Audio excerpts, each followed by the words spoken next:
With Tyler Nilson, Hey, Michael Schwartz, hey. the authors of Peanut Butter Falcon. Like she was setting us up, she was like, say it. Just like, say the word. I was yeah. These guys are great. I went to see the film the other night along with, how many people were in that theater the other night in the Outer 12,000. That's what I thought. Yeah, I thought. Yeah. It was full up at about 205, I think. Yeah, something like that. Yeah. Well, you guys were fantastic. I didn't get a chance. I chased these guys down after the film. I didn't know that they were who they were. Yeah. Tyler was walking around passing out chocolate chip cookies, and I took one and thanked him for it. Yeah. But I didn't. Well, the other thing is I hadn't seen the film yet. Yeah. That's true. You could have been. I could have. Yeah. What am I going to do? Give you a hug? Yeah. And no. Now I can give you a hug.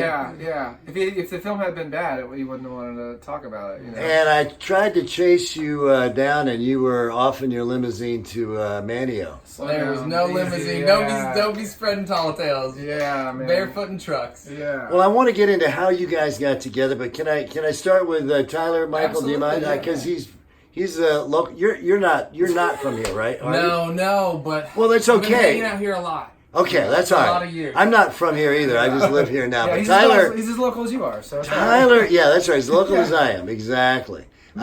Tyler Yes. is the real thing.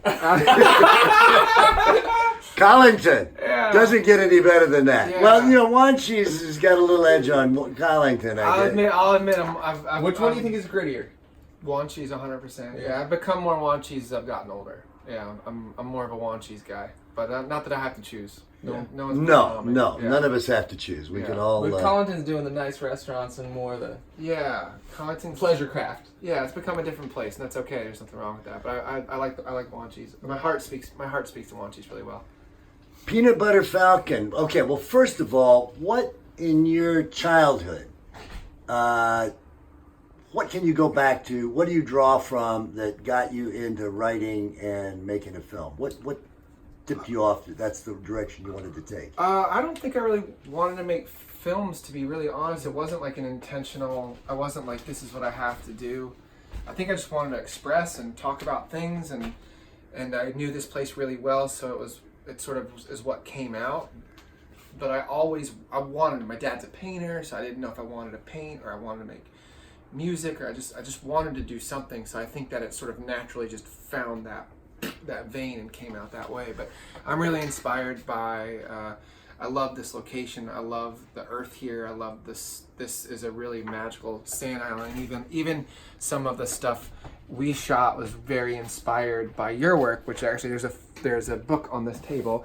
So we have a rope swing scene in our movie, and it looks, if you watch it, it looks exactly like this. It's just a little bit different. So it was inspiring and exciting to. I think we sort of built upon this, and dare I say, made it even better. No, Well, no, you did. You certainly made it. You made a whole different thing, and you reached a whole different bunch of people right now. And Josh Brolin, actually, I hadn't seen that. Well, there's so much. There's so many 6 degrees of separation Yeah. things here. Yeah. I had a Down syndrome brother. Yeah. You had the shot off of my first Yeah. big major thing in National Geographic. This is our first. Josh major Brolin is a friend thing. Yep. Mm-hmm. And I shot who had a Leica M61. The reason I know him is only because he wanted to be a photographer at one point. really? Yeah. No, he knows the Yeah. he knows the people, he knows the game. So Yeah. that's how that happened. And then the Outer Banks. Yeah, it was really rad. Like I saw him post that on Instagram like a couple years ago, and that was a really exciting I had seen that when I was younger and almost forgotten. I remember about you sent it to me. It was like 4 years ago. You're like, this is what we're trying to do. This is it. This is what we're the trying shot to we're do trying with to the road trip. recreate. Yeah. So it was it's cool. It's not very kismet to be sitting here in your house and. talking Yeah, about well, stuff. this is just, it's amazing. Well, you guys got the standing O. You deserve the standing O. Now, you guys have been together as buddy. You're working colleagues. Were you friends before that, or did you become friends? Lovers? Yeah. Well, I just assumed that. Yeah. We were neighbors. We met in Santa Monica 13, 14 years ago. And I just recognized adventurous spirit in Tyler. Yeah, I've been living in my car for a year. I was pretty broke, and I was a boatman in the South Pacific for a while, and got really bad staph infections and didn't really know what to do next, so I started driving out west. I left the Outer Banks and drove west and found myself in California, and I lived in that truck for a year. And then I met Mike in a parking lot, and Mike, I just was like, hey, you seem, literally, I was like, you seem cool, what's your deal? And Yeah, I just finished riding my bike across the country from Pacific to Atlantic. Oh, wow. Which until this week, I used to say was the coolest thing I've ever done. The coolest thing I've ever done now is make a movie. Yeah. But I was just like, he was telling me, he was like, yeah, I rode my bike across the country, and I danced on a street corner for 4 months and made a movie about it. And I was like, that's so artsy and weird and beautiful, and we should be best buds. And we became pretty best buds, pretty fast friends.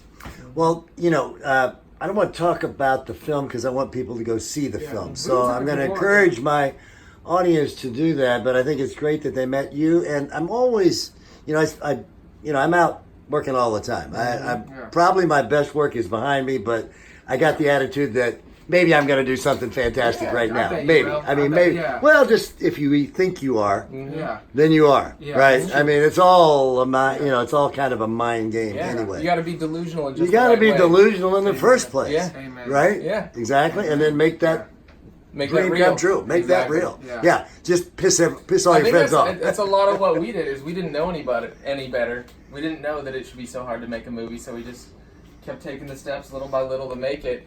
And it took us a long time, but we got there. Yeah. So what is the main takeaway? Okay, just get philosophical for just a second, just one step beyond where you are. For young people who are trying to really do something creative. You said you had to do it. Mm-hmm. Obviously you had to do it. What is the one step over the line that they need to take? I'd commit 110%. I actually think I learned a lot from me. Mike, you can speak for yourself, but I actually learned a lot from the surfing culture on the Outer Banks, and I think that the old timers that I was raised with and I grew up with really inspired that, like, you paddle out on the big days, you commit, you stay 100% committed to it.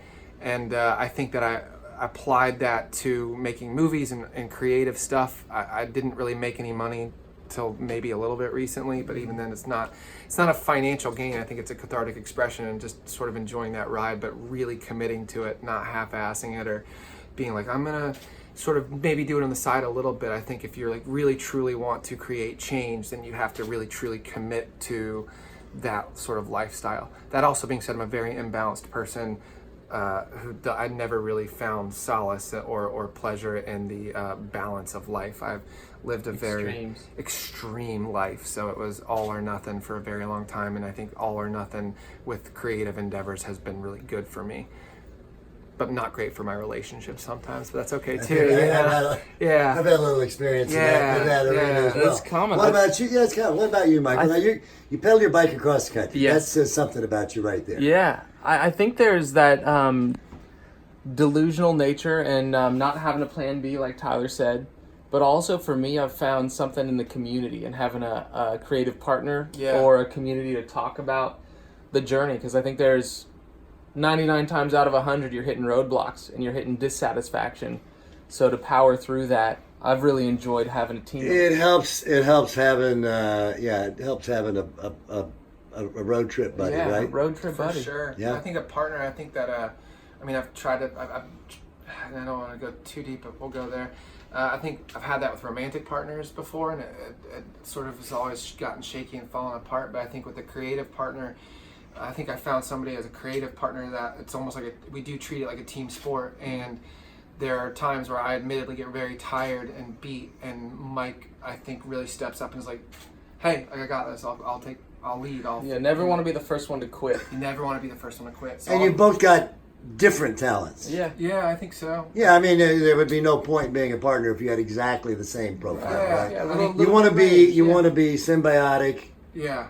Mike's better looking than I am. I wasn't going to say that. I am. I roll a little different. I think Tyler has an ability and an excitement to him that gets a crowd going in a way that's really fun to be a part of. Yeah. And I'm a little bit more behind the scenes. I'm just showing the audience here. Yeah. We got Maria Balcazar, some of my audience, and Inez, they know her. She has a new book out. Mm-hmm. These guys have got a new film out. And so the vibe is good, right? The vibe is good. The vibe is good. And well, you're welcome in my home at any time. How about tonight? Yeah, come on by tonight. We got extra Christian, bedrooms. right? What's up? Yeah. All right, we're going to roll it now. And anyway, thank you guys. Thank you, Congratulations. David. Thank you, And for my audience out there, go see Peanut Butter Falcon, right? Yes. Thank you I guys. appreciate you. Really Bravo. appreciate you.